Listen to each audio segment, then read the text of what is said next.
你以為盤古開天闢地係中國神話故仔？你以為盤古係中國人？事實可能未必咁簡單。好，各位同學仔，大家好，偉恩啊，今日想同大家分享嘅係盤古開天闢地呢一個神話故仔。好啦，咁點解偉恩話盤古未必係中國人呢？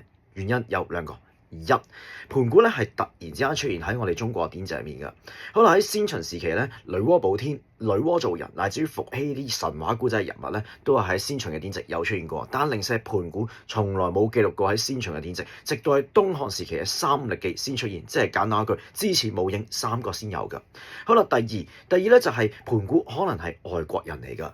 咁其實咧喺印度嘅神話故仔入面咧，梵天咧正正同盤古一樣喺個金蛋度爆出嚟，然後就爆發咗宇宙，創造咗宇宙，開天闢地。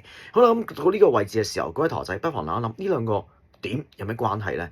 一，印度人物；二，東漢時期出現。